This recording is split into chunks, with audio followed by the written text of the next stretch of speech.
பிரசனம் நாடி வந்தே கிருபையினா நோக்கிடுமே. பிரசனம் நாடி வந்தே கிருபையினா நோக்கிடுமே. இரத்தத்தால் என்னை கழுவிடுமே. பிள்ளையா என்னை மாற்றிடுமே. இரத்தத்தால் என்னை கழுவிடுமே. பிள்ளையா மாற்றிடுமே. என் இயேசுவே, என் ராஜனே, நான் ஏங்குகிறேன் உம் சமூகத்திற்கே. என் இயேசுவே, என் ராஜனே,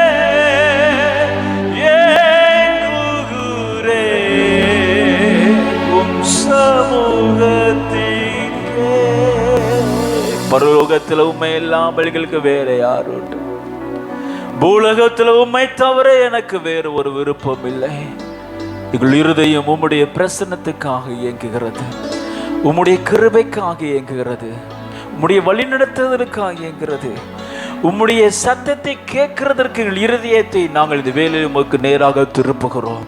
எங்களோடு நீங்க பேசுங்க ஆண்டவரே. தகர்க்கப்பட வேண்டிய எல்லா கோட்டைகளும் எல்லா ஆழங்கங்களும் இப்பொழுது தகர்க்கப்பட்டு போவதாக. எழுப்பப்பட வேண்டிய எல்லா மதில்களும் இயேசுவின் நாமத்தில் இப்பொழுது எழுப்பப்படுவதாக. பிடுங்கப்பட வேண்டியவர்கள் கர்த்தருடைய நாமத்தில் இப்பொழுது பிடுங்கப்படுவதாக. நாட்டப்பட வேண்டியவைகள் இப்பொழுது கர்த்தருடைய தோட்டத்தில் நாட்டப்படுவதாக. சுத்திகரிப்பின் ஆவியானவர் ஆண்டவரே, எங்களை பலப்படுத்துகிற தேவனுடைய பிரசன்னம், எங்களை மகிமைக்குள்ள நடத்துகிற தேவனுடைய வல்லமை எங்களை முழுமையாய் நிரப்பும்படி ஒப்புக் கொடுக்கிறோம். வழிநடத்தும் இயேசுவின் நாமத்தில் ஜெபிக்கிறோம் பிதாவே, ஆமென். Praise the Lord. என்னாகம புஸ்தகம் 11வது அதிகாரம் 5வது வசனத்தை நாம் வாசிக்க கேட்போம். என்னாகமம் நாம் எகிப்திலே கிரயமில்லாமல் சாப்பிட்ட மச்சங்களையும் வெள்ளரிக்காய்களையும் கொம்மட்டிக்காய்களையும் கீரைகளையும் வெங்காயங்களையும் வெள்ளைப்பூண்டுகளையும் நினைக்கிறோம். 13வது வசனத்தை வாசிப்போம். இந்த ஜனங்கள் எல்லாருக்கும் கொடுக்கிறதற்கு எனக்கு இறைச்சி எங்கே இருந்து வரும்? எனக்கு இறைச்சி கொடு என்று என்னை பார்த்து அழுகிறார்களே.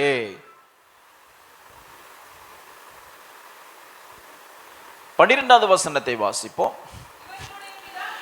இவர்களுடைய பிதாக்களுக்கு நான் ஆணையிட்டு கொடுத்த தேசத்துக்கு நீ இவர்களை முளையின்குற பாலகனை தகப்பன் சுமந்து கொண்டு போவது போல உன் மார்பிலே அணைத்து கொண்டு போ என்று நீர் என்னோட சொல்லும்படி இந்த ஜனங்களை எல்லாம் கற்பம் தரித்தேனோ? இவர்களை பெற்றது நானோ? இந்த 3 வசனங்கள்ல அல்லது இந்த 3 வசனங்களுடைய பின்னணி நமக்கு தெரிந்ததே. இஸ்ரவேல் புத்திரர்கள் வனாந்தரத்தில் மோசையோடு அவர்கள் செய்கிற தர்க்கத்தை நம்ம பார்க்கிறோம். ஜனங்களை கர்த்தர் ஒரு தரிசன ஜனமாக அவர் நியமித்தார். தரிசனமுள்ள ஜனங்களாக அவரை கொண்டு போனார். அவர்களை கர்த்தர் கொண்டு போனார். கானானை பார்த்ததே இல்லை, கேள்விப்பட்டு இருக்கிறார்கள்.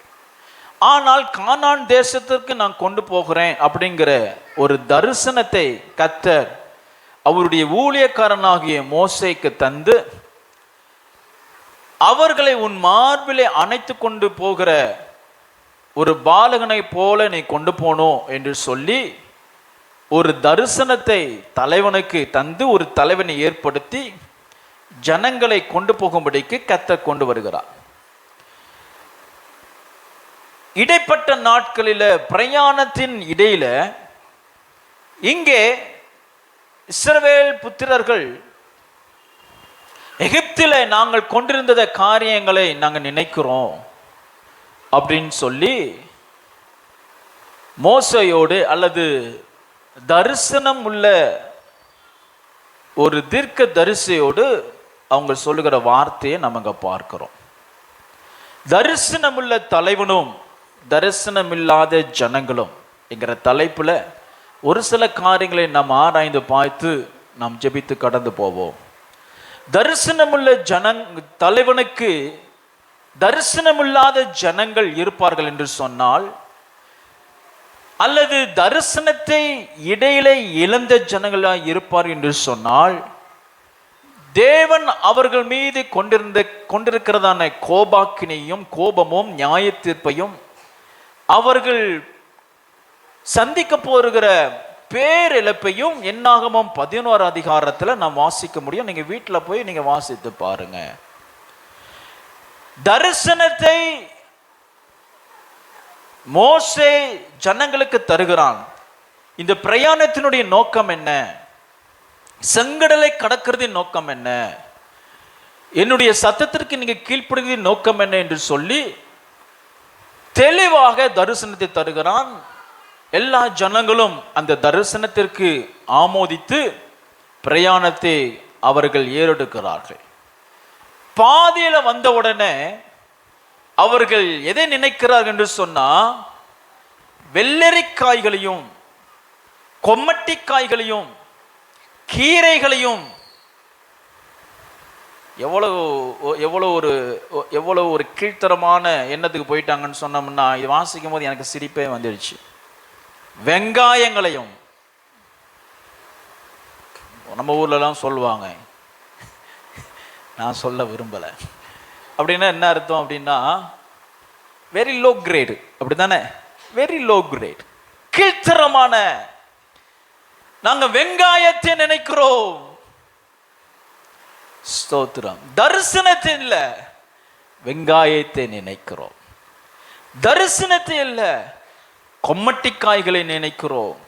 தரிசனங்கள் இல்ல, கீரைகளை நினைக்கிறோம். தரிசனங்கள் இல்ல, மச்சங்களை, அதாவது நதியின் மச்சங்கள், ஃபிஷ் நினைக்கிறோம். ஹல்லேலூயா. ஒரே ஒரு போர்டா போடணும்னா சாப்பாட்டை நினைக்கிறோம். ஒரு ஆளே சொல்ல மாட்டீங்களே. சாப்பாட்டை நினைக்கிறோம், வயிற்றை நினைக்கிறோம், எங்க வயிறை நினைக்கிறோம். தேவன் தான் அங்க வயிறு அப்படின்னு வசனம் சொல்கிறது. சாரி, அவர் வயிறு தான். ஆமா, தேவன். நாங்கள் வயிற்றை நினைக்கிறோம். பாருங்களேன், ஒரு தரிசனத்தோடு ஒரு தலைவன் போய்கொண்டிருக்கும் பொழுது அவருடைய ஃபாலோவர்ஸ் சாப்பாட்டை நினைச்சிட்டு இருந்தா எவ்வளவு ஒரு ஸ்தோத்திரம், ஒரு மாறுபாடான ஒரு சூழ்நிலையை பாருங்க. ஆகையால் தரிசனத்தை பின்பற்றுகிற ஒரு தலைவனுக்கு தரிசனத்தை பின்பற்றுகிற ஜனங்களை இருப்பார்கள் என்று சொன்னால், கர்த்தர் அங்கே ஒரு பெரிய மகிமையான சுதந்திரத்தை கர்த்தர் தருகிறார். சுதந்திரத்தை தருகிறார். தொடர்ந்து நாம் கீழே நாம் வாசிக்கும் பொழுது நம்ம பின்னாடி நம்ம பார்ப்போம். யாக்கோபின் சுதந்திரத்தை அவர்களுக்கு தந்தார், அவருடைய முற்பிதாக்களின் சுதந்திரத்தை அவர்களுக்கு தந்தார் என்று நாம் வாசிக்கிறோம். ஆகையால் தரிசனம் உள்ள ஜனங்கள் ஒரு தரிசனம் உள்ள மேய்ப்பனுக்கு தேவை. ஒரு மேய்ப்பன் அல்லது ஒரு தலைவன் தேவனுடைய தரிசனத்தை பின்பற்றி ஓடுவானானால், கர்த்தர் ஜனங்களுக்கு அவர் என்ன தர வேண்டும்? அதே தரிசனத்தை தர வேண்டும். தரிசனம் என்பது கிளியர் விஷன், சிம்பிள். இதுக்கெல்லாம் ஒரு பெரிய விளக்கம்லாம் தேவை கிடையாது. சுத்தமான பார்வை, தெளிவான பார்வை. சரீர பார்வை எப்படி தெளிவா இருக்கிறதோ அதுபோல உள்ளத்தில் இருக்கிற ஆவியின் பார்வை, ஸ்பிரிச்சுவல் சைட், ஸ்பிரிச்சுவல் விஷன் ஒரு மனிதனுக்கு வேண்டும் அல்லது சபைக்கு வேண்டும். தேவனுடைய சபைக்கு கர்த்தர் எதிர்பார்க்கிறது என்ன அப்படின்னு சொன்னா தெளிவான பார்வை. ஒரு ஆமென் சொல்லுங்க. பக்கத்துல பார்த்து சொல்லுங்க, தெளிவான பார்வை உங்களுக்கு வேணும். ஹல்லேலூயா, ஹல்லேலூயா. A clear vision. எப்படி தெளிவான பார்வை உலகத்தில் வாழ்வதற்கு சரீரத்திற்கு அவனுக்கு தேவையோ அதுபோல தேவன் நியமித்த ஜீவ பாதையில ஓடுவதற்கு தெளிவான பார்வை, ஆவிக்குரிய பார்வை வேண்டும். அதுதான் தரிசனம். தீர்க்க தரிசனம் அப்படின்னு சொன்னோம்னா தீர்க்கமான விஷன், தீர்க்கமான பார்வை. இதுதான், இது அன்றி வேறு ஒன்று இல்லை. அதுதான் தீர்க்க தரிசனம். ஆகையால் தரிசனத்தை பின்பற்றி தரிசனத்தை தெளிவாக பெற்றிருக்கிற ஜனங்கள் மத்தியில கர்த்தருடைய ஆளுகையை எப்பொழுதும் வைக்கிறார். அங்கே அவங்களுடைய நடையில பிசகு இருக்காது, தாறுமாறான ஓட்டம் இருக்காது, பலவீனம் இருக்காது, தோல்வி இருக்காது, சந்தேகங்கள் இருக்காது. அவங்க வாழ்க்கையில தெளிவாய் கடந்து போவார்கள். ஹல்லேலூயா. இயேசுவுக்கு ஒரு தரிசனம் இருந்துச்சு. ஆகையால் தான் அவர் எல்லா சோதனைகளையும், உலகத்தில் ராஜாவாகக்கூடிய சூழ்நிலை சோதனைகளையும் அவர் ஜெயித்து சிலுவையை பின்பற்றினார். என்ன தரிசனம் இருந்தது அவருக்குன்னு சொன்னா, ஆத்ம வருத்தத்தின் பலன். என்னுடைய ஆத்மா வியாகுலப்படுகிறது, என்னுடைய ஆத்மா வியாகுலப்பட்டு இரத்த வேர்வை சிந்தப்பட்டிருந்தாலும் அதனால் உண்டாகிற பலன் முழு மனுக்குலத்தையும் ரட்சிக்கிறதுனால பாவத்திலிருந்து விடுவிக்கப்படுகிற ஆத்மாவினுடைய அறுவடையை கண்டு அப்படின்னு சொல்லி புதிய ஏற்பாட்டு நிருபங்களை நம்ம வாசிக்கிறோம். Jesus was a missionary. அவர் தரிசனம் உள்ளவராக இந்த பூமியில வாழ்ந்தார். சீஷர்களுக்கும் கர்த்தர் அதைத்தான் கற்றுக் கொடுத்தார். நீங்கள் இந்த பூமியில வாழும் பொழுது தரிசனம் உள்ளவர்களாய் வாழ வேண்டும். பின்பு கர்த்தர் அப்போஸ்தலனாகிய பவுலை கொண்டு பூமியிலே சபையை நிறுவும் பொழுதும் கர்த்தர் மகிமையான தேவனுடைய ராஜ்யத்தின் தரிசனத்தை கொண்டுதான் அதை நிறுவினார். சபைக்கு கர்த்தர் கொண்டிருக்கிறது உலக மேன்மை கிடையாது. உலகத்தில் ஆட்சியை பிடிப்பதோ அல்லது துன்மார்க்கனுக்கும் எனக்கும் என்ன வித்தியாசம் என்று பொருளாதார மேன்மையை காண்பிக்கிறது எல்லாம் தேவ தரிசனம் கிடையாது. இந்த ஜனம் என் துதியை சொல்லி வருகிற சுத்த இருதயமுள்ள ஜனம் என்று நிறைவேற்றுகிற தரிசனம் உள்ளவர்கள் இருக்கும்படிக்கு கர்த்தர் இந்த பூமியிலே சபையை நிறுவினார். ஹல்லேலூயா. தரிசனம் உள்ள சபை சாகவே சாகாது. தரிசனம் உள்ள சபை தேவனிடத்திலிருந்து சகல சத்துவத்தினால் நிறைந்திருக்கும். தரிசனம் உள்ள சபையிலே ஆவியின் கனிகளினாலே அவர் அலங்கரிக்கிறார். தரிசனம் உள்ள ஜனத்தின் மத்தியிலே சபையிலே சகல கிருபை வரங்களை அவர் கிரியைகளை நடப்பிக்கும்படிக்கு பரிசுத்த ஆவியானவர் அவர் கிரியை செய்ய ஆரம்பிக்கிறார். ஹல்லேலூயா. தரிசனம் உள்ள ஜனத்துல தேவனுடைய ஞானம் நிறைந்திருக்கும். எப்படி சமுத்திரம் தண்ணீரினால் நிறைந்திருக்கிறதோ அப்படி தேவனுடைய ஞானத்தினால் சபை நிறைந்திருக்கும். தரிசனம் உள்ள சபையில கர்த்தர் பரிசுத்தத்தினால் நிறைத்து வைத்திருப்பார், தேவ பக்தியினால் நிறைத்து வைத்திருப்பார். கர்த்தருக்கு எப்பவும் பிரியமுள்ள மனவாட்டியாக இருக்கும் தரிசனம் உள்ள சபை. கரங்களை தட்டி கர்த்தருக்கு நாம் நன்றி செலுத்துவோம். ஹல்லேலூயா, ஹல்லேலூயா, ஹல்லேலூயா. சரீரத்தில் இருக்கிற கண்கள் ஒரு மனிதனுடைய பெர்ஃபெக்ட் லைஃபுக்கு, ஒரு பெர்ஃபெக்ட் வாழ்க்கைக்கு முக்கியமோ அதுபோல தேவனை பின்பற்றுவதற்கு சபைக்கோ ஜனத்திற்கோ விஷன், தரிசனம் ரொம்ப முக்கியம். ஒரு ஆமென் சொல்லுங்க. ஹல்லேலூயா. ஜனங்கள் தரிசனம் உள்ளவர்களாக இருப்பார்கள் என்று சொன்னால் அவர்கள் தேவனுடைய திட்டத்தில் பங்காளியாய் இருக்கிறார்கள். தேவனுடைய திட்டத்துல பங்காளியா இருக்கிறீங்க. ஏன்னா கர்த்தர் தமது ஜனத்திற்கு தமது தரிசனத்தை தருகிறார். தரிசனத்தோடு ஓடுகிற எந்த வாழ்க்கையும் தேவனுடைய கிரியைகளில் பங்காளியாய் இருக்கிறார்கள், அவருடைய ஆளுகையிலும் பங்காளிகளாய் இருக்கிறார்கள். அவரோட கூட நாம் பாடுகளை அனுபவிப்போமானால் அவரோட கூட நாம் ஆளுகையும் செய்வோம். ஹல்லேலூயா, ஹல்லேலூயா. ஆகையால் தரிசனமுள்ள ஜனமா இருக்கும்படிக்கு தான் கர்த்தர் உங்களையும் என்னையும் அழைத்திருக்கிறார். தரிசனமுள்ள ஜனங்களுடைய வாழ்க்கையில எப்பொழுதும் ஒரு பர்பஸ் இருக்கும். எதை செஞ்சாலும் ஒரு நோக்கம் இருக்கும். எதை செஞ்சாலும் நோக்கம் இருக்கும். சாப்பிட்றதுல ஒரு நோக்கம் இருக்கும், உடுத்துகிறதுல ஒரு நோக்கம் இருக்கும், கான்வர்சேஷன்ல ஒரு நோக்கம் இருக்கும், டிஸ்கஷன்ல ஒரு நோக்கம் இருக்கும், பார்வையில் ஒரு நோக்கம் இருக்கும், அவங்களுடைய படிப்புல ஒரு நோக்கம் இருக்கும். படிக்கிற பிள்ளைகள் கூட ஒரு தரிசனத்தோடு அவர்கள் படித்தால்தான் அவர்கள் அந்த படிப்பிலே தேர்வுகளாக மாறி அவர்கள் என்ன செய்கிறாங்க, எக்ஸ்பர்டைஸா மாறுகிறார்கள். என்ன செய்தாலும் தரிசனத்தோடு ஓடுபடிக்கு தான் கர்த்தர் நம்மை அழைத்திருக்கிறார். ஹல்லேலூயா. தேவனுடைய தரிசனம் உள்ளவர்கள் கர்த்தருடைய ஞானத்தை கொண்டு தங்க வாழ்க்கையை வாழ்வார்கள். தேவ ஞானம் எல்லாருக்கும் வேணும். ஸ்தோத்திரம். அற்புதங்கள் நடந்தா சந்தோஷம், அதிசயங்கள் நடந்தால் சந்தோஷம். கர்த்தர் நம்மை அற்புதமாய் நம்மை விடுவித்தால் சந்தோஷம், அற்புத சுகம் கொடுத்தால் சந்தோஷம். அற்புதம் சுகம் கொடுக்கிறார், அதில் இருக்கிற தரிசனம் என்ன, அதில் இருக்கிற நோக்கம் என்ன? ஆண்டவராகிய இயேசு கிறிஸ்து சுகமாக்கின எல்லா வியாதியஸ்தர்களையும் நீங்க புரட்டி பார்த்தீங்கன்னா there was a vision. அங்கே ஒரு தரிசனத்தை வைத்திருந்தார். எல்லாரையும் கர்த்தர் சுகமாக்கல, ஒரு சிலர் தேடி போய் கர்த்தர் சுகமாக்கினார். அந்த சுகத்திலும் கர்த்தர் தரிசனத்தை வைத்தார். ஆகையால் கர்த்தர் தருகிற நம்முடைய சுகத்திலும் ஆரோக்கியத்திலும் தேவனுடைய தரிசனத்தை நிறைவேற்றுகிறார். ஹல்லேலூயா. நாம் கர்த்தரிடத்தில் கேட்கிற எல்லாவற்றிலும் தேவனுடைய தரிசனத்தை முன்வைத்து ஓடுவோம் என்று சொன்னால் அவர் இல்லை என்று சொல்வதற்கு எதுவுமே இல்லை. சகலத்தையும் நமக்கு செய்கிறார். ஏன் எல்லாத்தையும் நமக்கு செய்கிறது இல்லை அப்படின்னு சொன்னா அதுல ஒரு தரிசனம் இல்லை. சிலருடைய வாழ்க்கை தரித்திரத்திலே இருக்கும்.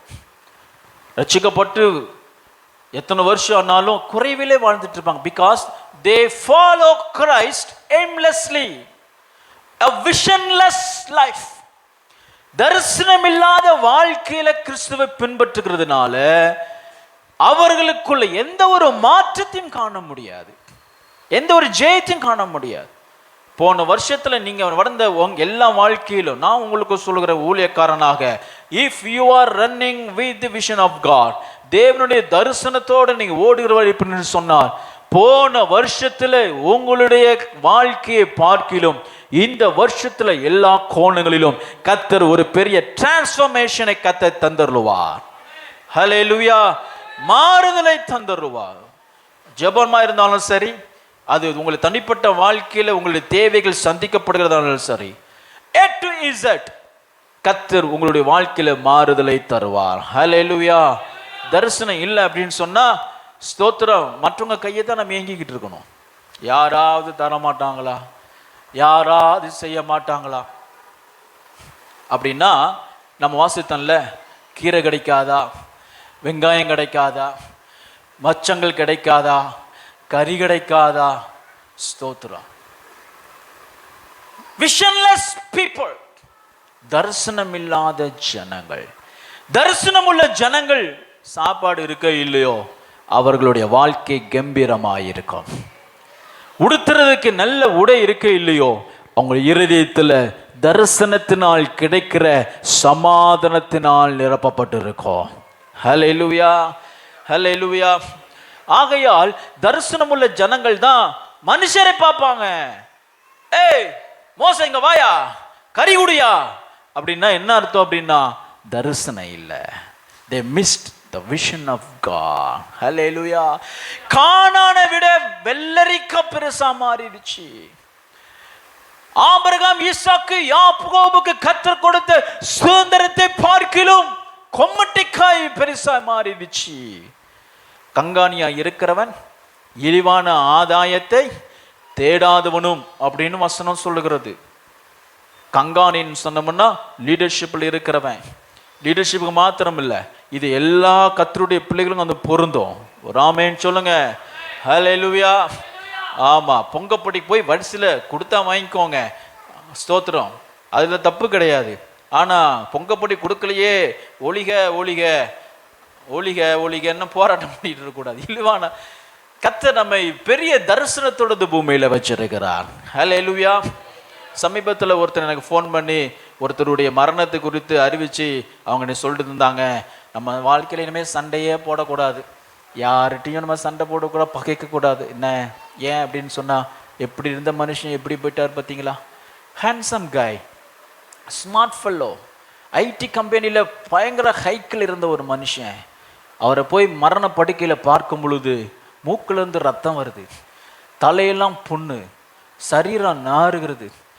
ஸ்தோத்திரம் ஸ்தோத்திரம். சீல் வணிந்து கொண்டு இருக்கிறது, எலும்பும் தோல், சரீரமே இல்லை, எலும்பும் தோல் மட்டும்தான். அப்படிப்பட்ட ஒரு மனுஷனை வாழ்க்கையில் நான் பார்த்ததே கிடையாது. கண்ணுக்குள்ளே இருக்கு, சாப்பிட முடியல. எப்படி இருந்த மனுஷன், எல்லாம் இருந்துச்சு, ஆனால் எப்படி மாறிடுச்சு? தரிசனம். தரிசனம் இல்லாத இருக்கிற வாழ்க்கையில என்ன செய்வாங்க அப்படின்னு சொன்னா, இழிவான ஆதாயத்தை ஆடுவார்கள். ஸ்தோத்திரம். ஆகையால் எதுவும் நிரந்தரம் அல்ல, அதனால சண்டை போடக்கூடாது. நம்ம கர்த்தர் கொடுக்கிற தரிசனத்துல ஓடிக்கிட்டே இருக்கணும். ஹல்லேலூயா. தேவனுடைய சபையே, சபையாய் கர்த்தர் உனக்கு கொடுத்திருக்கிற தரிசனத்துல ஓடு. உலகத்தில் இருக்கிற மேன்மையை மனிதர் உனக்கு தருகிற ஃபேவரிசம், மனுஷர்களால் உண்டாகிற நன்மையை காட்டிலும், மனிதர்களால் உனக்கு கிடைக்கிற ஈவை காட்டிலும், மனுஷரால் உனக்கு கிடைக்கிற இரக்கத்தை பார்க்கிலும் கர்த்தர் உனக்கு தரிசனம் பெரியது. ஹல்லேலூயா. கர்த்தருடைய தரிசனத்துக்காக நாம் ஓடும்படிக்கு கர்த்தர் அழைத்திருக்கிறார். தரிசனம் யார் தருகிறான்னு சொன்னா, கர்த்தர் தருகிறார். God provides the vision. கர்த்தர் தரிசனம் கர்த்தரிடத்திலிருந்து வருகிறது. கர்த்தர் சபைக்கு தரிசனத்தை தருகிறான்னு சொன்னா அது கர்த்தரிடத்திலிருந்து வருகிறது. ஒரு மேய்ப்பனோ அல்லது தலைவனோ, ஜனத்தின் தலைவனோ தேவனுடைய தரிசனத்தில் சார்ந்திருக்கும் பொழுது, தேவன் ஜனத்திடத்திலிருந்து எதிர்பார்க்கிறது என்ன அப்படின்னு சொன்னா, தலைவன் சொல்லுகிற தரிசனத்தை பின்பற்றுவது. Very simple, very simple. சில நேரங்களில் சாதாரண விஷயத்தை நம்ம செய்கிறதுக்கு நம்ம தயங்குவோம். பெருசாக ஏதாவது செய்யணும் செய்வோம், சிம்பிளான விஷயத்தை செய்கிறதுக்கு தான் நம்ம மனது துளைக்காது. ஆனால் கர்த்தர் தமது பிள்ளையிடத்தில் எதிர்பார்க்கறது எல்லா நேரத்திலும் என்னது அப்படின்னா, சாதாரண விஷயம், சிம்பிளான விஷயம். ஹல்லேலூயா. பரிசுத்த வேதாகமம் தரிசனத்தின் புஸ்தகம், a book of vision, book of vision. ஆகையால் ஒவ்வொரு ஜனமும் ஒவ்வொரு ஜாதியும் தரிசனம் பெற்றிருப்பது அவசியமாயிருக்கிறது. ஆனால் இந்த உலகம் ஜனங்கள் பெற்றிருக்கிற தரிசனத்திலிருந்து வெளியில கொண்டு போவதற்கு எல்லா காரியங்களையும் செய்து கொண்டுதான் இருக்கும். நல்ல வசனம் கேட்பீங்க, கர்த்தரை ஆராதிப்பீங்க, உற்சாகமா இருப்பீங்க. திங்கக்கிழமை ஆன உடனே அந்த தரிசனம் எங்க போச்சுன்னே நமக்கு தெரியாது. தரிசனத்தை கொண்டிருக்கிறவங்களுக்கு தேவனுடைய இன்ஸ்ட்ரக்ஷன் எப்பவுமே இருக்கும். ஏன்னா தரிசனம் உள்ளவர்களுக்கு கர்த்தர் தமது வழியை போதிப்பார். தரிசனத்தை வைத்து ஓடுகிறவர்களுக்கு கர்த்தர் தமது வழியை அவர்களுக்கு காண்பிப்பார். தரிசனம் வைத்து ஓடுகிறவர்களுக்கு கர்த்தர் அவர்களுடைய ஸ்தோத்திரம் இருதயத்தினுடைய வாஞ்சி அவர்களுக்கு கற்பிப்பார். இதய துடிப்பை அவர்களுக்கு கற்று ஓடுவார். ஆகையால் தரிசனம் உள்ளவர்களாய் நீங்கள் இருக்க வேண்டும். ஹல்லேலூயா, ஹல்லேலூயா, ஹல்லேலூயா. ஸ்தோத்திரம். ப்ராவர்ப்ஸ், நீதிமொழிகள் 21:5 நம்ம வாசிக்கலாம். நீதிமொழிகள் 21:5 யாரோ ஒருத்தர் வாசிங்க.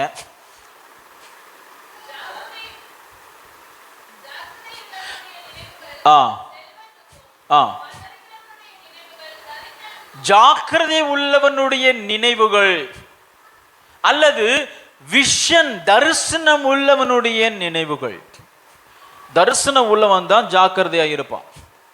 ஒரு கம்பெனியில் வேலை பார்க்குறேன்னு சொன்னா, அவனுடைய முதலாளியோ அல்லது கம்பெனி நடத்துகிற சிஇஓவுக்கு இருக்கிற ஜாக்கிரதை வேலை செய்கிற தொழிலாளிக்கு இருக்கவே இருக்காது. தொழிலாளர்கள் எப்போவுமே எதை குறித்து தான் நினைவு கூறுவாங்கன்னு சொன்னா, பொங்கல் லீவ் முடிஞ்சிச்சா, அடுத்த லீவு எப்போ அப்படின்னு தான் அவனுடைய எண்ணங்கள்லாம் போகும். ஆனால் சிஓவுக்கு என்ன வேலை இருக்குன்னா, அடுத்த கட்டத்தில் நம்முடைய விஷனையும் பர்பஸ் ஆஃப் கம்பெனி எப்படி கொண்டு போகணும் தான் நினைக்கும். அதனால தான் ஐஸ்வர்யவானே இருக்கிறான், தரித்திரனாவே இருக்கிறான். தரித்திரனுடைய நினைவுகள் எப்படி இருக்கும்? விஷன்லெஸ் தாட்ஸ். எந்த ஒரு விஷனோ, ஒரு தரிசனமோ, ஒரு நோக்கமோ இருக்காது. அவனுடைய ஒரே ஒரு நோக்கம் 31ஆம் தேதி நம்முடைய அக்கௌண்ட்ல ஏறுற பணம் மட்டும்தான் அவனுடைய நோக்கமாக இருக்கும். நான் உங்களுக்கு ஒன்று சொல்லித்தரேன். You must have your vision in your personal life. சம்பளத்துக்காக வாழக்கூடாது, சம்பளத்துக்காக வேலை செய்யக்கூடாது. கர்த்தர் உங்களுக்கு கொடுத்திருக்கிற தரிசனத்துக்காக நீங்க வாழ வேண்டும். ஜாக்கிரதை உள்ளவன், விஷன் உள்ளவன் எப்படி இருப்பான் அப்படின்னு சொன்னா, அவன் செல்வப்பெருக்கினால் இருக்கிறான். பதறுகிறவனுடைய நினைவுகள் அப்படின்னா விஷன்லெஸ் மைண்ட், எந்த ஒரு நோக்கமே இருக்காது. இப்போ நம்மளை ஏமாத்தி வச்சிருக்காங்க அப்படின்னு சொன்னா, நிறைய மார்க் எடுத்தா அறிவாளி. சவுத் கொரியாவில் இந்த வருஷத்துலேருந்து 2025 எல்லா பாரம்பரிய கல்வியை ஒதுக்கிட்டு ஏஐ டிஜிட்டல் கல்வி முறையை அறிமுகப்படுத்தியிருக்கிறாங்க. பாரம்பரிய கல்வியெல்லாம் ஒதுக்கியாச்சு. இப்பவும் நம்முடைய தேசத்தில் பாரம்பரிய கல்வி திட்டத்தில் இருக்கிறதுனால நிறைய மார்க் எடுத்துட்டியா பரவாயில்ல, அவன் அறிவாளி. என் கூட படித்த ஃபர்ஸ்ட் ரேங்க் எடுத்தவன் யாருமே உருட்டுறதே கிடையாது, யாரும் நல்லாவே இல்லை. ஒருத்தன் பெட்டி கடையில் சேவ் ஊற்றிக்கிட்டு இருக்கிறான், அவன்லாம் அவ்வளோ டாப் கிளாஸாக இருந்தான். ஸ்தோத்திரம். தரிசனம் இல்லை, வாழ்க்கையில் தரிசனம் இல்லை. சண்டே ஸ்கூல் பிள்ளைகளுக்கு நம்ம என்ன கொடுக்குறோம்னா தரிசனம் கொடுக்குறோம். இந்த பூமியில எப்படி தரிசனத்தோட வாழணும், ஜெயிக்கணும், எதென்னலாம் சோதனைகள் என்று கற்றுக் கொடுக்குறோம். யூத் கேம்ப்ல ஆண்களுக்கும் பெண்களுக்கும் தனித்தனி செஷன் நடத்தினாங்க. அங்க என்ன கற்றுக் கொடுக்கப்படுகிறது? உன்னுடைய சேலஞ்சஸ் என்ன? உபவாசம் இருந்தா போதும், அபிஷேகம் பெற்றா போதும், அந்நிய பாஷை பேசினா போதும், மனப்பாட வசனம் சொன்னா போதும், உலகத்தை ஜெயித்தரலாம், அதெல்லாம் மாயை, அதெல்லாம் ஒண்ணுமே கிடையாது. அதெல்லாம் ஃபர்ஸ்ட் லெவல் ஆஃப் ஃபவுண்டேஷன் தான். ஆனா இப்பொழுது பிசாசானவன் கொண்டு வருகிறதான நூதனமான ஆயுதங்கள் என்ன? அதற்கு உன்னை நீ எப்படி ஆயத்தப்படுத்திக் கொள்ள வேண்டும்? ஹல்லேலூயா, ஹல்லேலூயா. தரிசனத்தை உங்க பிள்ளைகளுக்கு விதித்து நீங்க நடத்தணும். தரிசனம் இல்லை அப்படின்னு சொன்னா தரித்திரம். ஏன்னா அவங்க நினைவுகள் எல்லாம் பதறும். Distracted thoughts. ஸ்தோத்திரம். ஹாஸ்டல்ல நான் தங்கும் பொழுது விறுவிறுப்பாக படிச்சுட்டு இருப்போம். பக்கத்தில் கேட்பான், இன்னைக்கு மத்தியானம் என்ன சாப்பாடுறா அப்படின்னு கேட்பான். புரியுதுங்களா உங்களுக்கு? அப்படி தான் இருக்குது நம்ம ஸ்பிரிச்சுவல் லைஃப்பும். நம்ம ஸ்பிரிச்சுவல் லைஃப்பும் அப்படி தான் இருக்குது. தரித்திரம் கொண்டு வரணும், தரிசனம் இல்லாத. ஆபகுக்கு 2:2 வாசிப்போம். ஆபகுக்கு 2:2 வாசிக்கும் பொழுது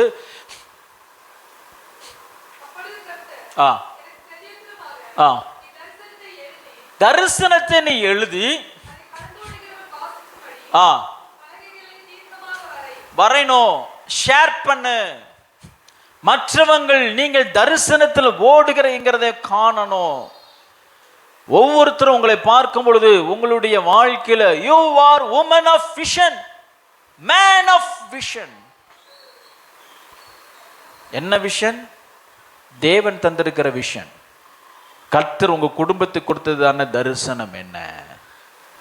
கர்த்தரிடத்தில் கேட்டுக்கொள்ளணும். நீங்க உங்க குடும்பத்தை குறித்து கர்த்தர் கொடுத்துற விஷயம் என்ன? நான் உங்களோட பிள்ளை பெற்றவங்க தான் நான் கேட்குறேன், பிள்ளை உள்ளவங்களாம் நான் கேட்குறேன். எத்தனை பெற்றோர் 2 பிள்ளைகளோ, 1 பிள்ளையோ, 3 பிள்ளைகளோ, ஒவ்வொரு பிள்ளைகளுக்கும் கர்த்தர் வைத்திருக்கிறதான தரிசனத்தை நீங்கள் பெற்றிருக்கிறீர்களா? இதுவாது பரவாயில்ல. A visionless people with envisioned leader.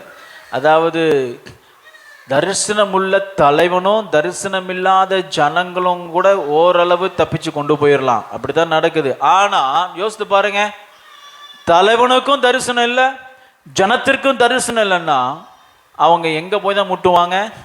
செவத்துல போய் தான் முட்டுவாங்க. நிறைய பெற்றோருக்கு பிள்ளைகள் கொடுத்த தரிசனம் கிடையாது. அவங்க சபையை ஏன் பின்பற்றுறீங்கன்னா தரிசனம் கிடையாது. சபை கூடியவர்களின் தரிசனம் கிடையாது.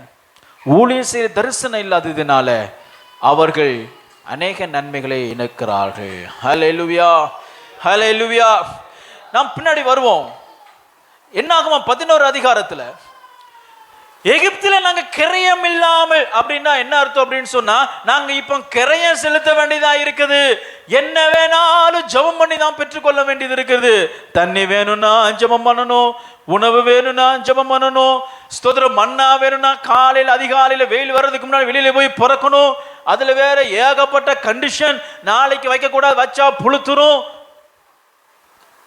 கொடுக்கிறது தான் சாப்பிடணும், மண்ணா தவிர எதுவுமே கிடையாது. கர்த்தர் எவ்வளவு நல்லவர் பாருங்க. பின்னாடி நம்ம வாசித்தோம், கர்த்தர் இறைச்சியை கொடுத்தார், இறைச்சி வாயில் இருக்கும் பொழுதே டிசென்ட்ரி ஆச்சு நம்ம படித்தோம். என்னோட வெர்ஷன்ல சொல்றேன், அப்படி இல்லை போய் தேடிட்டு இருக்காதீங்க. பாஸ்டர் டிசென்ட்ரி இல்லையே நீங்க எப்படி சொல்லலான்னு சொல்லிட்டு கம்பெடுத்துட்டு வந்துடாதீங்க. வாயில இறைச்சி இருக்கும் பொழுதே கர்த்தருடைய கோபம் வந்து நிறைய பேர் செத்தாங்க. அங்க அடக்க ஆராதனை நிறைய நடந்துச்சு. அப்படின்னா உடம்பு சரியில்லைன்னு அர்த்தம். வனாந்தரத்தில் உனக்கு என்ன, உனக்கு உன் சரீரத்துக்கு என்ன ஒத்துக்கும்? மண்ணா தான் ஒத்துக்கும், அதை மட்டும் சாப்பிடு.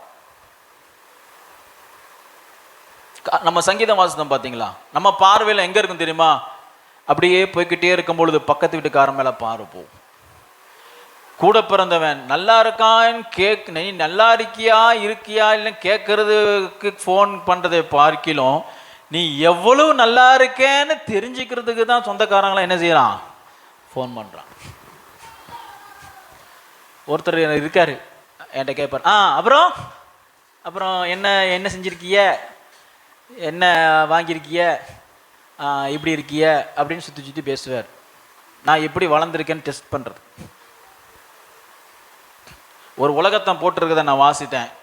கார் வாங்க போறியா, வாங்க போகிறேன்னு சொல்லாமல் வாங்கிட்டேன்னு, கல்யாணம் முடிக்க போறியா, கல்யாணம் முடிக்க போகிறேன்னு சொல்லாமல் கல்யாணம் முடிச்சுட்டு கல்யாணம் ஃபிக்ஸ் பண்ணிவிட்டு கார்டை கொண்டு போய் கொடுத்து கல்யாணம் முடிக்க போகிறேன். வீடு கட்ட போறியா, வீடு கட்ட போகிறேன்னு சொல்லாமல் கட்டிட்டு என்ன செய்ய, கிரகப்பிரவேசி போய்.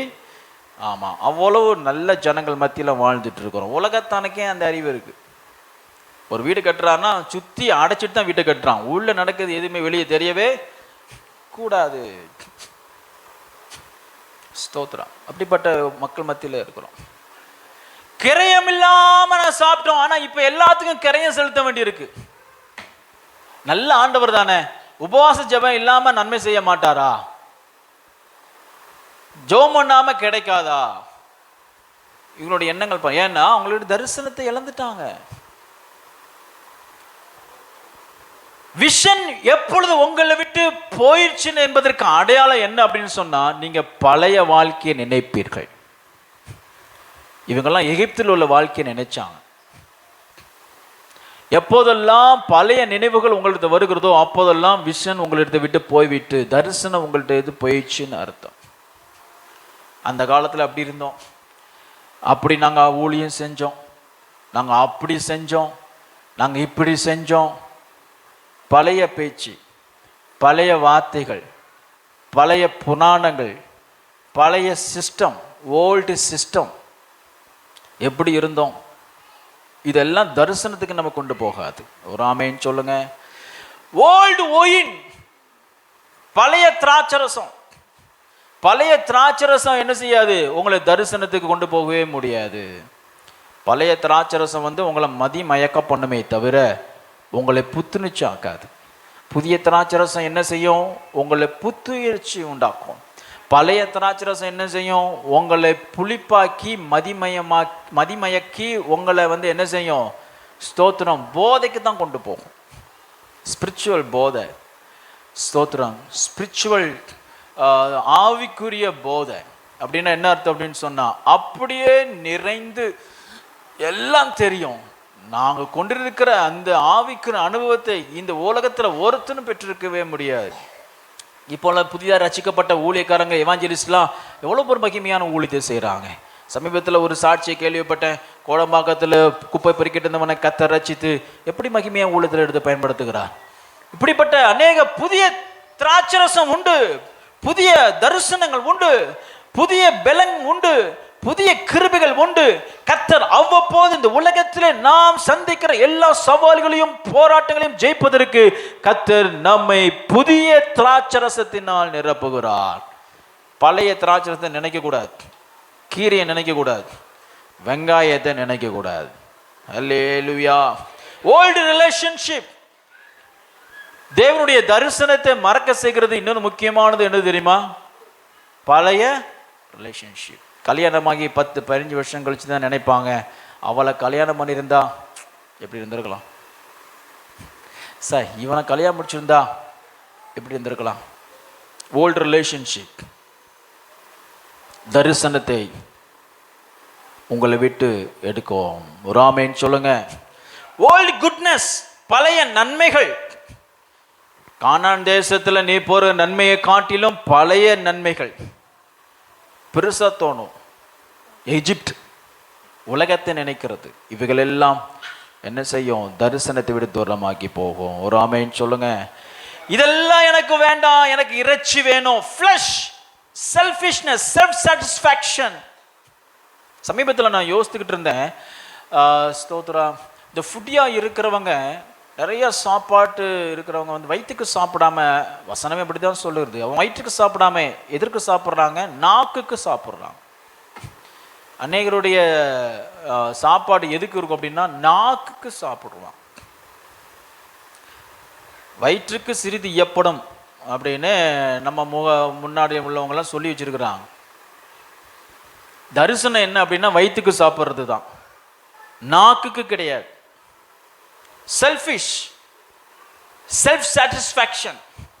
நாக்கு என்னெல்லாம் வேணுமோ அதெல்லாம் கொடுக்கணும். சிலர் இருக்கிறாங்க, எனக்கு ஃப்ரெண்ட்ஸு சிலர் இருக்கிறாங்க, சாப்பாட்டுக்கு அவ்வளோ இம்பார்ட்டன்ஸ் கொடுப்பான். சாப்பாடு முன்னாடி வச்சுட்டா உலகத்தையே மறந்துடுவான், ரிலேஷன்ஷிப்பும் மறந்துடுவாங்க, எல்லாத்தையும் மறந்துடுவாங்க. ஒரு தரிசனம் உள்ள ஜனம் இப்படி இந்த சரீரத்தை பூர்த்தி செய்கிறவர்களாக இருப்பார் என்று சொன்னால் அவர்கள் தரிசனத்தை இழந்து போவார்கள். நமக்கு தெரிஞ்ச வசனம் அருமையா சொல்லுகிறது. நீதிமொழிகள் 29:18 தரிசனம்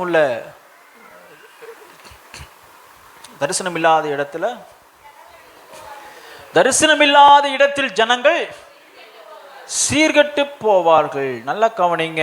people perish or leader perish. நல்லா கவனிங்க, நான் கேட்குற கேள்வி பொது சொல்லுங்க. தரிசனம் இல்லைன்னா தலைவன் கெட்டு போகிறானா, ஜனங்கள் கெட்டு போறாங்களா? தரிசனம் இல்லாத ஜாதியார் மத்தியில ஜனங்கள் தான் கெட்டு போறாங்க, நாட் லீடர், தலைவன் இல்லை. அல்லது இன்னொரு கேள்வி நான் கேட்கிறேன், தரிசனம் இல்லாத இடத்துல ஜனங்கள் சீர்கெட்டு போறாங்களா அல்லது கெட்டு போறாங்களா, அல்லது தரிசனம் கெட்டு போகுதா? சொல்லுங்களேன். ஜனங்கள் தான் கெட்டு போறான். நிறைய நேரங்கள் நம்ம நினைப்போம், நான் இல்லைன்னா இது நடக்காது, நான் இல்லைன்னா இந்த தரிசனத்தை நிறைவேற்ற ஆளே இல்லை. இல்லவே இல்லை. ஒரு மோசையை அழைத்த கர்த்தர் 100 மோசையை கர்த்தர் அவரால் அழைக்க முடியும், ஏற்படுத்த முடியும். ஒரு முறை சொல்றாரு, இந்த ஜனத்தை விட்டுருப்பா, தாம்பலத்தை துரைச்சி போடுற மாதிரி துரைச்சி போட்டுறேன், நான் உன்னை பெரிய ஜாதியை மாற்றுகிறேன், இஸ்ரவேலுங்கிற கோத்திரமே இல்லாதபடிக்கு அழித்து போட்டு வேறு ஒரு தரிசனம் உள்ள ஜனத்தை நான் ஏற்படுத்துகிறேன்னு கர்த்தர் சொல்ல ஆண்டவரே ஆயத்தமாயிட்டார். ஆகையால் தரிசனம் இல்லை உங்களிடத்தில் அப்படின்னு சொன்னா தரிசனமும் கெட்டு போகாது, தரிசனம் உள்ள தலைவனும் அல்லது லீடர்ஷிப்பும் கெட்டு போகாது, ஆனா ஜனங்கள் கெட்டு போவார்கள். ஆகையால் ஜனங்கள் கெட்டு போகாமல் இருப்பதற்கு தரிசனம் அவசியம். தரிசனம் இந்த வருஷத்துல கர்த்தர் சபைக்கு கொடுத்திருக்க தரிசனத்துக்கு உழைக்கணும், ஒத்துழைக்கணும், ஓடணும். What is the vision of our church today in this year? நம்முடைய தரிசனம் என்ன? கர்த்தர் நம்ம கொடுத்திருக்கிற வாக்குத்தத்தம் என்ன? ஹலோ,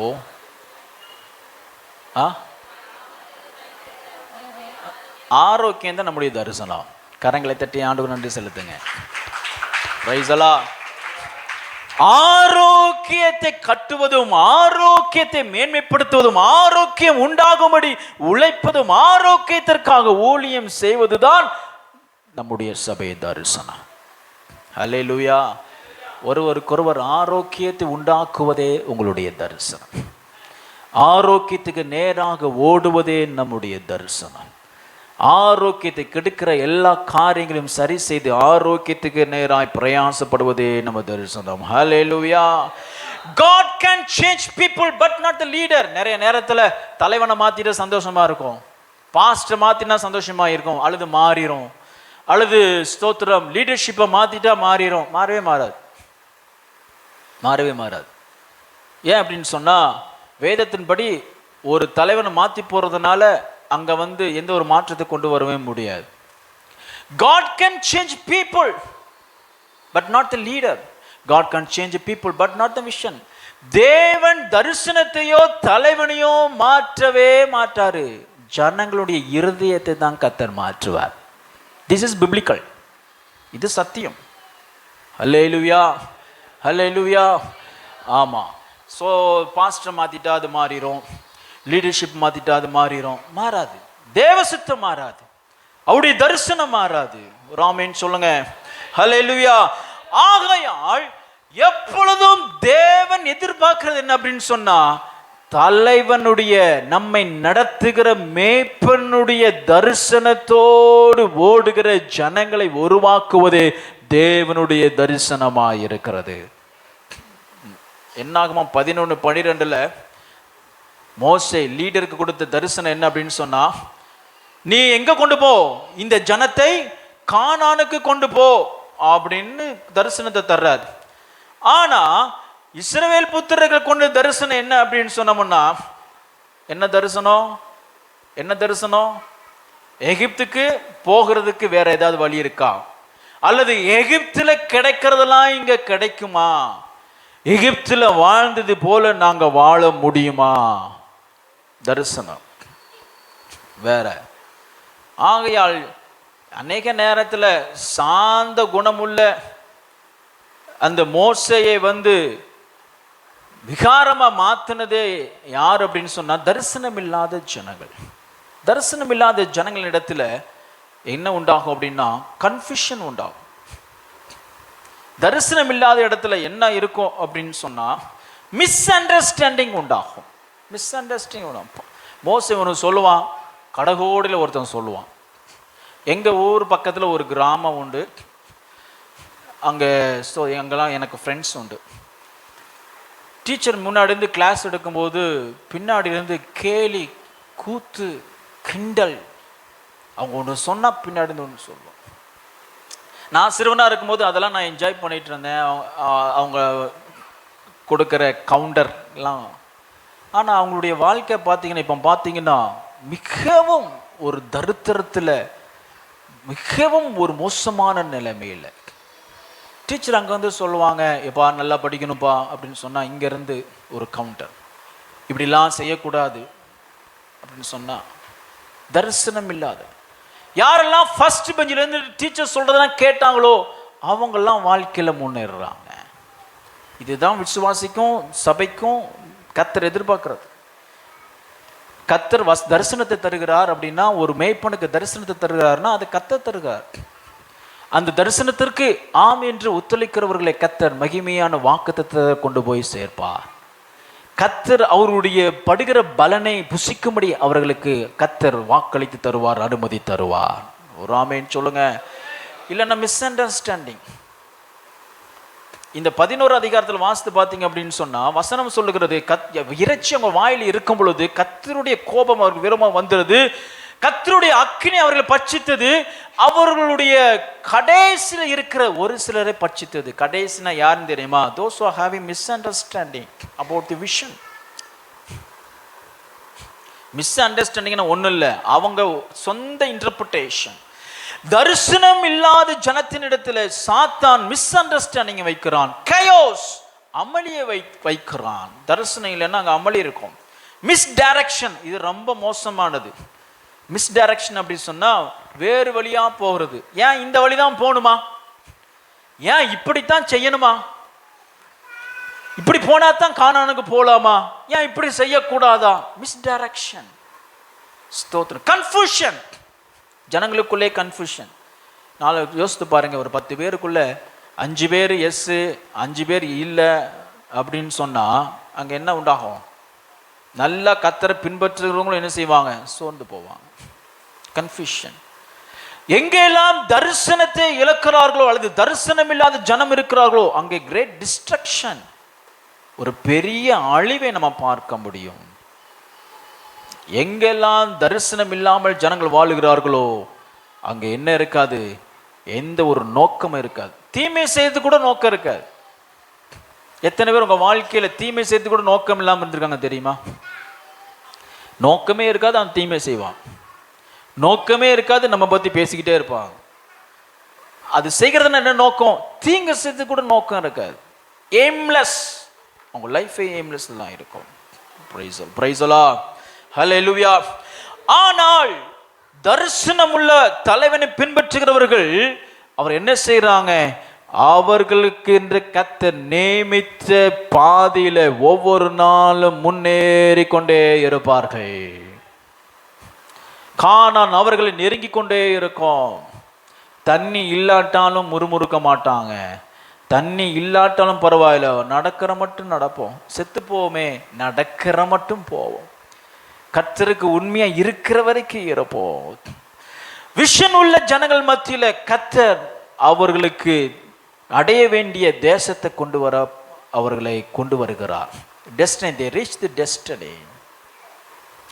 விஷன் உள்ள ஜனங்கள் தேவனுடைய சித்தத்தை நிறைவேற்றுகிறார்கள், தன்னுடைய சித்தத்தை இல்லவே இல்லை. ஒரு ஆமென் சொல்லுங்க.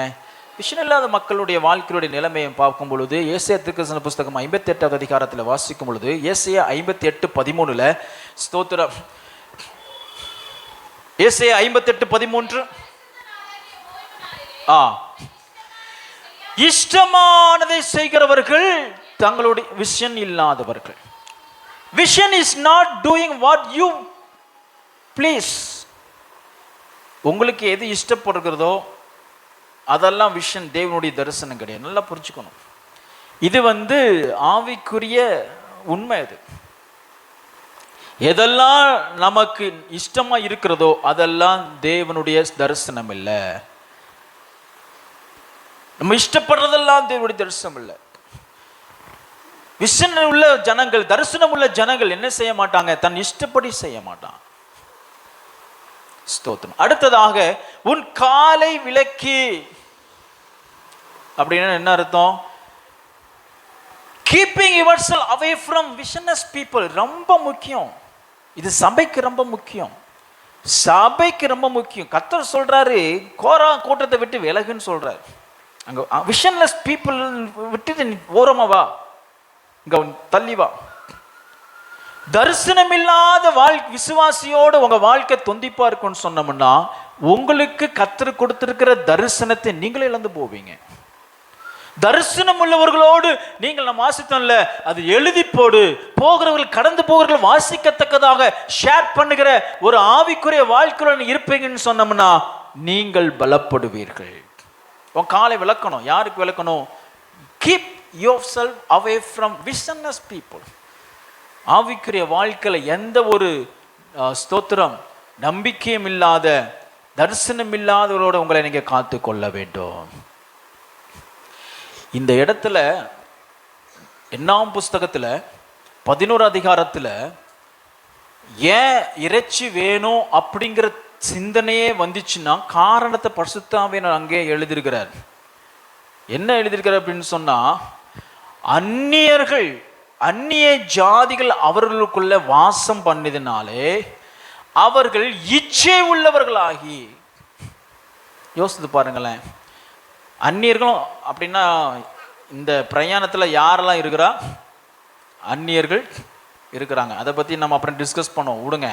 இவன் என்ன செய்யற அப்படின்னு சொன்னா, என்ன இது எப்போ பார்த்தாலும் மண்ணாவை சாப்பிட்டுட்டு இருப்பாங்க, கேளு, ஆண்டவர்கிட்ட இறைச்சியை கேளு. விஷனஸ் பீப்புள்.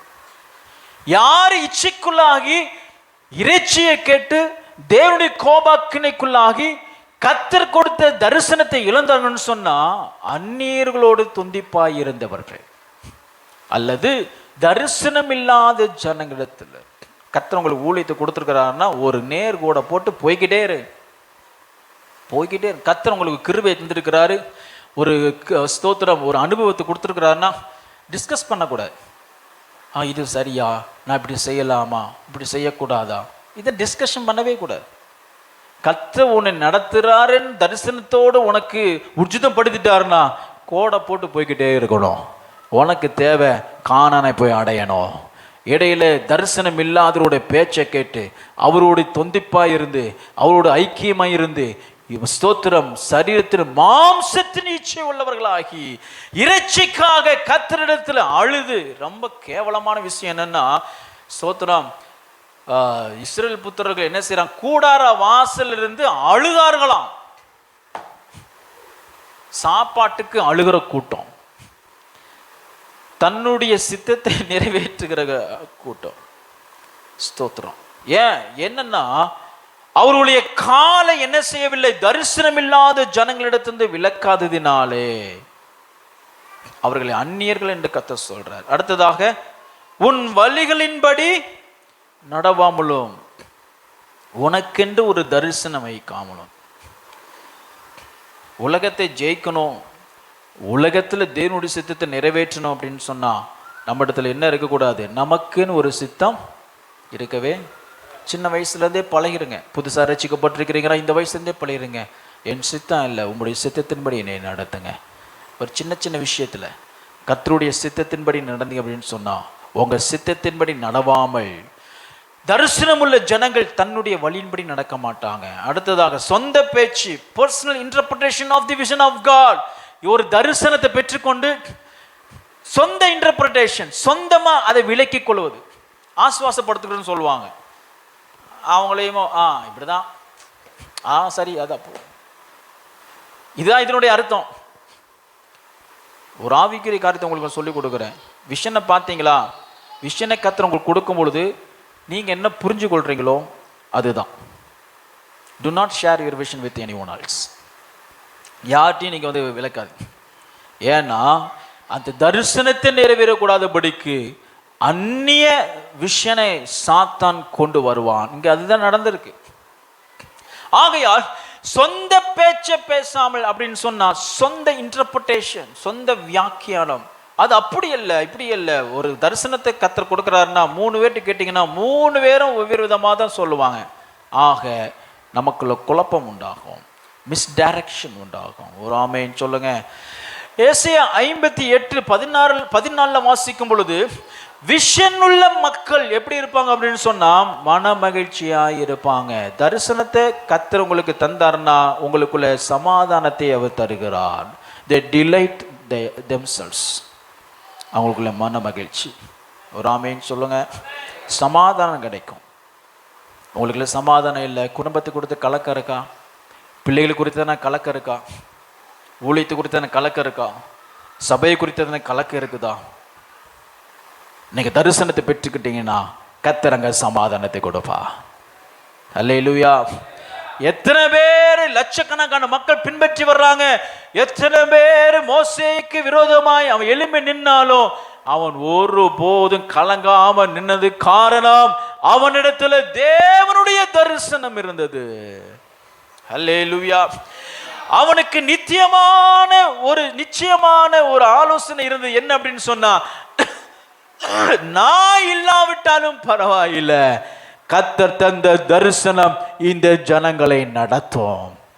அதைத்தான் நான் உங்களுக்கு சொல்லுகிறேன். நான் உங்களுக்கு இல்லாட்டாலும் பரவாயில்லை, ஒரு மேய்ப்பன் உங்களுக்கு இல்லாவிட்டாலும் பரவாயில்லை, ஒரு நல்ல மேய்ப்பன் உங்களுக்கு ஒரு வேலை இல்லாவிட்டாலும் பரவாயில்லை, தரிசனத்தை பின்பற்றிகளாக இருப்பேன் என்று சொன்னால் கர்த்தர் தரிசனத்தை கொண்டு உங்களுடைய சுதந்திரத்துக்கு நேராக அழைத்து செல்வார். ஹல்லேலூயா. தரிசனம் உள்ள ஜனங்கள் மத்தியில சமாதானம் இருக்கும். ஏன் குழப்பம், ஏன் சண்டை, ஏன் மிஸ் அண்டர்ஸ்டாண்டிங், ஏன் சமாதானம் இல்லைன்னா தரிசனம் இல்லை. ஆளாலும் ஒரு தரிசனம் தான், சபைக்கு ஒரு தரிசனம் தான், கர்த்தர் ஒரு தரிசனம் தான். அது மேய்ப்பனுக்கு தருவார், மேய்ப்பனோடு அது கிரியை நடப்பிப்பார். ஜனங்கள் எல்லாரும் அந்த தரிசனத்தை உழைக்கும் பொழுது கர்த்தர் அங்கே நித்திய சமாதானத்தை கட்டளையிடுகிறார். அல்லேலூயா. ஆமா, சமாதானம் வேணுமா, நிம்மதி வேணுமா, சந்தோஷம் வேணுமா, தரிசனத்துக்கு கீழ்ப்படிங்க, தரிசனத்தோடு ஓடுங்க, தரிசனத்தோடு ஊழியம் செய்யுங்க. நமக்கு நிறைய ஊழியங்கள் இருக்கு, நிறைய ஊழியங்கள் நீங்க செஞ்சுக்கிட்டு இருக்கிறீங்க. கர்த்தர் உங்களை பயன்படுத்தட்டும், ஆசீர்வதிக்கட்டும். ஆனா எல்லா ஊழியத்திற்கும் எல்லா வெவ்வேறு தரிசனம் கிடையாது, ஒரே ஒரு தரிசனம். ஆரோக்கியம் உண்டு பண்ணும்படி நம்ம இந்த உலகத்துல கர்த்தர் கொடுக்கிற நாட்கள் எல்லாம் வாழ வேண்டும். ஹல்லேலூயா. உயர்ந்த இடங்களில், அடுத்து வசனம் சொல்லுகிறது, உயர்ந்த இடங்களில் உன்னை ஏறி இருக்கும்படி பண்ணி. தரிசனத்தோடு நடக்கிறவர்களை கர்த்தர் உயர்ந்த இடங்களில் அவர் வைக்கிறார், உயர்ந்த உன்னதமான இடத்தை வைக்கிறார். வேகமாய் போகிறேன், சுதந்திரத்தை காணும்படி செய்கிறார். 14 வசனம் கடைசி பகுதி சொல்லுகிறது, போஷிக்கிறவர். தரிசனம் உள்ளவர்களை கர்த்தர் என்ன செய்கிறார்? போஷிக்கிறார். தரிசனத்தில் ஓடுகிறவர்களை கர்த்தர் போஷிக்கிறார். தரிசனம் உங்களிடத்தில் இருக்குமே ஆனால் you will have a direction. சரியான தேவனுடைய வழிநடத்தல் உங்களிடத்தில் இருக்கும். நீங்க சுதந்திரத்தை காண வாக்குத்தத்தத்தை சுதந்திரிப்பீங்க. there will be a celebration. அங்க சமாதானம் இருக்கும். எப்பொழுது? தலைவனுடைய தரிசனம் ஜனங்களுடைய தரிசனமாய் இருக்கும் பொழுது ஜனங்கள் தங்களுடைய பிரயாசத்தின் பலனை புசிக்கும்படி கர்த்தர் கட்டளையிடுகிறார். ஒரு ஆமென் சொல்லுங்க. ஹல்லேலூயா, ஸ்தோத்திரம். இங்கே தரிசனம் இல்லாமல் ஜனங்கள் போன ஒரு சம்பவத்தை நம்ம பார்ப்போம். யாத்ரா புஸ்தகம் 32 அதிகாரம் 1 அதிகாரத்தில் 35 வசனத்தில் ஒரு சம்பவம் நடக்கு. இதெல்லாம் உங்களுக்கு தெரியும். அங்க என்ன நடக்குது அப்படின்னு சொன்னா, யாத்ரா 32ல் மோசே சீயோன் மலைக்கு போயிட்டான், மேலே போயிட்டான், சீனாய் மலைக்கு போயிட்டான். அப்பொழுது ஆரோனை பார்த்து சொல்றாங்க, அந்த வசனத்தை கரெக்டாக எடுத்து வாசிங்களேன். ஆரோனை பார்த்து ஜனங்கள் சொல்றதை சொல்லுங்க, வாசிங்க.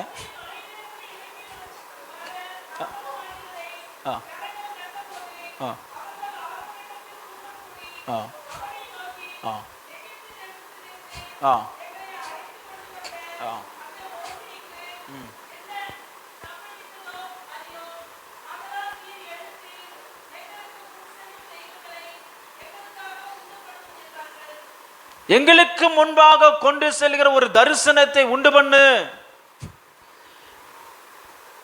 As for this Moses the man, அந்த வசனம் கரெக்ட் சொல்லுங்களேன். மோசே ஆகிய அந்த மனிதனுக்குன்னு இருக்குதா?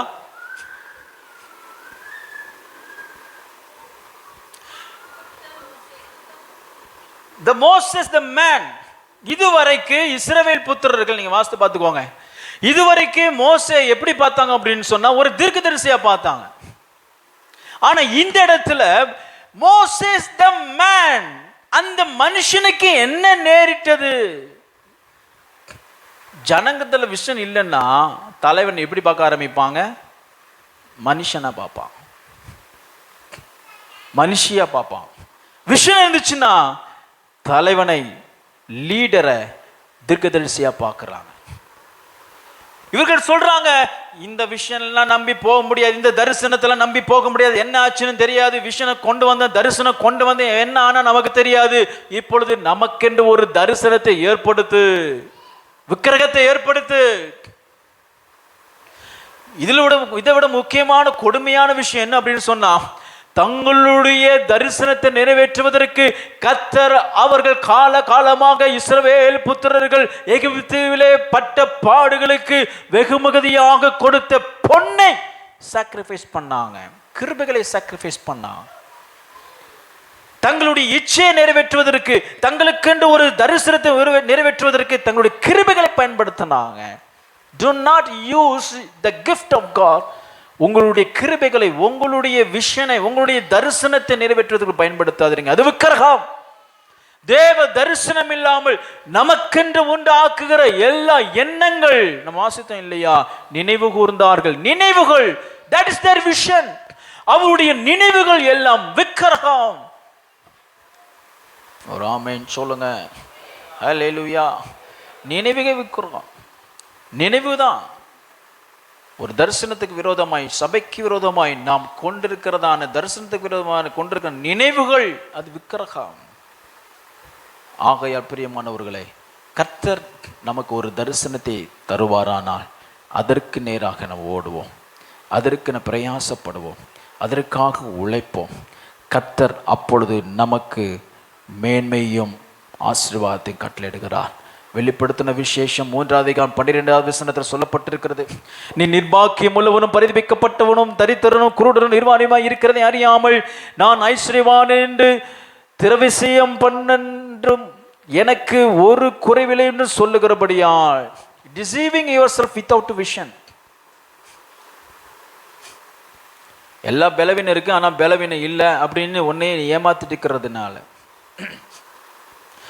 வசனம் சொல்லு 18வது வசனம், வெளிப்படுத்தின விஷயம் 3:18, நீ ஐஸ்வர்யவான்படிக்கு பொன்னையும் உன் நிர்வாணம் அலவச்சனம் தோன்றாதபடிக்கு உன்னை உடித்துக் கொள்வதற்கு வெண்வஸ்திரத்தையும் என்னிடத்தில் வாங்கிக் கொள்ளவும், நீ பார்வை அடையும்படிக்கு, நீ தரிசனம் அடையும்படிக்கு, உன் கண்களுக்கு கலிக்கம் போடவும் உனக்கு ஆலோசனை சொல்லுகிறேன். ஆகையால் do not deceive yourself with your own selfish, உங்களுடைய தனிப்பட்ட இஷ்டத்துக்கு ஏற்ற ஒரு தரிசனத்தை வைத்துக்கொண்டு உங்களை ஏமாற்றி விடாதீர்கள். கர்த்தர் உங்களுக்கு வைத்திருக்கிற தரிசனத்தை காணும்படிக்கு கண்களுக்கு கலிக்கம் போடுங்க, ஆயின்மென்ட் போடுங்க, மருந்து போடுங்க, சுத்திகரிங்க, குணமாக்குங்க. ஒரு அல்லேலூயா சொல்லுவோம். ஹல்லேலூயா, ஹல்லேலூயா. அருமையான தேவனுடைய பிள்ளைகளே, நாம் விஷன் உள்ள ஜனங்களாய், விஷனை தரிசனத்தை பின்பற்றுகிறவர்களாய், தரிசனத்துக்காய் உழைக்கிறவர்களாய், தரிசனத்திற்காய் கொடுக்கிறவர்களாய், தரிசனம் உள்ளவர்களாய் இந்த பூமியில வாழ்வுன்னு சொன்னா ஒரு காலமும் கர்த்தர் நமது கால்களை அவர் இடற விடவே மாட்டார். யாருடைய கால்கள் இடராமல் நிலை நிற்கும்னு சொன்னா தரிசனத்தை உடையவர்கள். ஹல்லேலூயா. தரிசனம் இருக்குமானால் கர்த்தர் அங்கே அமெரிக்கையை தருகிறார். தரிசனம் இருக்குமேனால் அங்கே ஆரோக்கியத்தை தருகிறார். தரிசனம் இருக்குமேயானால் அங்கு வாக்குத்தத்தத்தினால் உண்டாகிற சுதந்திரத்தினால் உண்டாகிறதான செலிப்ரேஷன், மகிழ்ச்சியை தருகிறார், கொண்டாட்டத்தை தருகிறார். கர்த்தருடைய ஜனங்கள் மத்தியில அப்படி தரிசனம் உள்ள இருக்கும்படிக்கு கர்த்தர் நம்ம அழைத்திருக்கிறார். நம்ம யாரும் ஒப்பு கொடுப்போமா? எல்லாம் நம்ம எழுந்து நிற்போம். ஹல்லேலூயா, ஹல்லேலூயா. ஷபரிகரா திரிதினமா ரிபராத் ரிகதினமோ ரிகதராத் தினமா. கர்த்தாவே, எங்களை ஒரே ஒரு தரிசனத்தின் நிழல்ல எங்களை நடத்தி செல்லும்படிக்கு இந்த வேலைகளை ஒப்பு கொடுக்குற எல்லாரும் ஜெபிப்போமா? கர்த்தர் நமக்கு தந்திருக்கிற தரிசனம் உங்களுடைய தனிப்பட்ட வாழ்க்கையாக இருக்கட்டும், குடும்ப வாழ்க்கையாக இருக்கட்டும், பொருளாதாரமாக இருக்கட்டும், ஊழியமாக இருக்கட்டும், எதுவாக இருந்தாலும் சரி, தரிசனத்தின் கீழ் நிழல்ல நம்மை எப்பொழுது கர்த்தர் பாதுகாக்கும்படி, அந்நிய தரிசனத்தினால உலகத்தினாலே நமக்கு ஒரு மிஸ் அண்டர்ஸ்டாண்டிங் வராதபடி, டிஸ்ட்ராக்ஷன் வராதபடி, குழப்பங்கள் வராதபடி கர்த்தர் நம்மை காத்து நடத்தும்படி எல்லாரும் கர்த்தரை நோக்கி ஜெபிப்போமா? ஹல்லேலூயா, ஹல்லேலூயா, ஹல்லேலூயா. தகப்பனே, என்னை தரிசனம் உள்ளவளா என்னை மாற்றுங்க. கமான் எவரிபடி ஜெபம் பண்ணுங்க. கர்த்தாவே, என்னை தரிசனம் உள்ளவனா என்னை மாற்றுங்க ஆண்டவரே. என் வாழ்க்கை தரிசனத்தை ஆண்டவரே மை துதிக்கிறோம் உடையவனா என்னை வாழும்படி கர்த்தர் எனக்கு தரும்படி. ஷபரிகரா தினமனா திரைக்கரா திரு தினமா ரிகதரா திரு தியனமா. தரிசனம் இல்லாத இடத்துல தரிசனம் கெட்டு போகாது, தலைவன் கெட்டு போக மாட்டான், ஊழியம் கெட்டு போகாது, ஆனால் ஜனங்கள் கெட்டு போவார்கள். ஆனால் தரிசனம் உள்ள ஜனங்களிடத்திலேயோ கர்த்தர் ஆரோக்கியத்தை வைத்திருக்கிறார். அவர் பெரிய காரியங்கள் உன்னதங்களில் ஏறி இருக்கும்படி பண்ணுகிறார். உங்க வாழ்க்கை உயர்ந்திருக்கணும் அப்படின்னு சொன்னா, உங்க வாழ்க்கையை ஜெயிக்கணும் அப்படின்னு சொன்னா, உங்க வாழ்க்கையில கர்த்தர் மகிமையை தரணும் அப்படின்னு சொன்னா, கர்த்தர் ஜெயத்தை தரணும்னு சொன்னா, அவருடைய தரிசனத்துக்கு நேராய் நாம் ஓடுவோம். ஹல்லேலூயா, ஹல்லேலூயா, ஹல்லேலூயா. ரிபரா ஷெகராதி நதியனாமா. இஸ்ரவேல் புத்தர்கள் தரிசனத்தை அடைந்த பொழுது கர்த்தர் அங்க ஆடலையும் பாடலையும் வைத்தார். அநேக குடும்பங்கள்ல துக்கம், அநேக குடும்பத்தில் தோல்வி, அவமானம், பயம், பிள்ளைகள் குறித்ததான பயம், எதிர்காலம் குறித்த பயம். அப்படின்னா நாம் இன்னும் தரிசனத்தை பெறல. தரிசனத்தை பெருகுள்ள இருப்போம் சொன்னார். கர்த்தர் நமது பிள்ளைகளுடைய கூடாரத்துல அவர் கம்பீர சத்தத்தை வைத்திருக்கிறார். ஹல்லேலூயா, ஹல்லேலூயா. ரபஷெகரா திரதினமா. ஹல்லேலூயா. காத்திருந்த சிமேஜர் கண்டு கொண்டார், கண்ணீரெல்லாம் துடைத்து விட்டார், காத்திருந்தார், கண்டு கொண்டா. கண்ணீரெல்லாம் துடைத்து விட்டார், எனவே ஆடுவோம், கொண்டாடுவோம், பாடுவோம், நடனமாடுவோம். அல்லேலூயா, ஆனந்தமே, எல்லையில்லா பேரின்பமே. அல்லேலூயா, ஆனந்தமே, எல்லையில்லா பேரின்பமே. அப்பா வீட்டில் எப்போதும் சந்தோஷமே, ஆடலும் பாடலும் இங்குதானே. அப்பா வீட்டில் எப்போதும் சந்தோஷமே, பாவத்திலே மரித்திருந்தேன், புது மனிதனாய் உயிர்த்து விட்டார். பாவத்திலே மரித்திருந்தேன், புதிய மனிதனாய் உயிர்த்து விட்டார். எனவே ஆடுவோம், கொண்டாடுவோம், பாடுவோம், நடனமாடுவோம். அல்லேலூயா, தமே, எல்லையில்லா பேரின்பமே. அல்லேலூயா, ஆனந்தமே. ஆமென். அப்பா வீட்டில் எப்போதும் சந்தோஷமே, ஆடலும் பாடலும் இங்குதானே. ஆமென். இமானாதே இங்குதானே. ஆவி என்னும் ஆடை தந்தா, அதிகாரம் என்னும் மோதிரம் தந்தார். ஆவி என்னும் ஆடை தந்தா, அதிகாரம் என்னும் மோதிரம் தந்தார். எனவே அல்லேலூயா, பாடுவோம், பாடுவோம், ஆடுவோம், கொண்டாடுவோம். ஆமென்.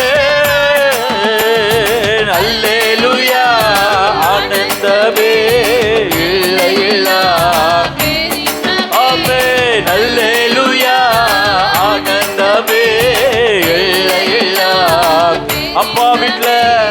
அப்பா வீட்டில் எப்போதும் சந்தோஷமே. எல்லா கரைகளை தட்டி உற்சாகமாக. ஆமென். அப்பா வீட்டில் எப்போதும் சந்தோஷமே. பரிசுத்த முத்தம் தந்தா, பாவமெல்லாம் போக்கிவிட்டா. பரிசுத்த பாவமெல்லாம். அல்லேலூயா, வாடுவோம், கொண்டாடுவோம். ஆமென். ஆடுவோம், அல்லேலூயா, நடனமாடுவோம்.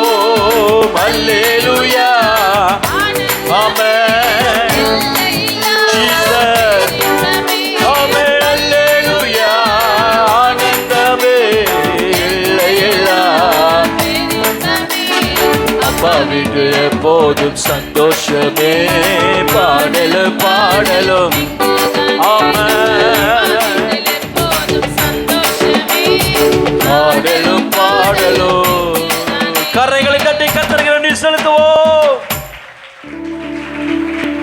பரலோக பிதாவே, எங்களை மகிழ பண்ணுகிறவரே, எங்களை ஆண்டவரே உம்முடைய நாமத்தின் நிமித்தம் சந்தோஷிப்பிக்கிறவரே, உம்முடைய பரிசுத்த தரிசனத்திற்காக, நீ கொடுத்திருக்கிற விஷனுக்காக, ஜனத்திற்காக, சபைக்காக, ஊழியத்திற்காக, பலத்திற்காக, கிருபைகளுக்காக நன்றியோடு உம்மை ஸ்தோத்திரிக்கிறோம். எங்களை முழுமையாக நம்முடைய கரத்தில் ஒப்பு கொடுக்கிறோம். மேகத்தின் மேலே நீரை எரிந்து உம்முடைய மேகத்தின் கீழே எங்களை அமர வைத்து சந்தோஷமும் மகிழ்ச்சியும் திருப்தியும் எங்களுக்கு தந்தரலி. மகிமையாய் நீர் எங்களுக்கு தந்திரதான் தரிசனத்தின் தேசத்தில் கொண்டு வந்து நிறுத்தும்படி எங்களை ஒப்பு கொடுத்து நாங்கள் ஜெபிக்கிறோம். தாழ்த்துறோம் விடுதலையா இயேசுவின் நாமத்தில் ஜெபிக்கிறோம் ஜீவன் நல்ல பிதாவே, ஆமென். ஆமென். ஆத்துமாவே கர்த்தரை ஸ்தோத்திரி, உலகமே பரிசுத்த நாமத்தை ஸ்தோத்திரி. என் ஆத்துமாவே கர்த்தரை ஸ்தோத்திரி, அவர் செய்த சகல நம்முடைய கர்த்தராகிய இயேசு கிறிஸ்துவின் கிருபையும் தேவனுடைய அன்பும் பரிசுத்த ஆவியானவரின் ஐக்கியமும் நம் அனைவருடன் கர்த்தருடைய வருவது இருப்பதாக. ஜெயம் கொடுத்த தேவனுக்கு ஸ்தோத்திரம் சத்தமாய் ஹல்லேலூயா.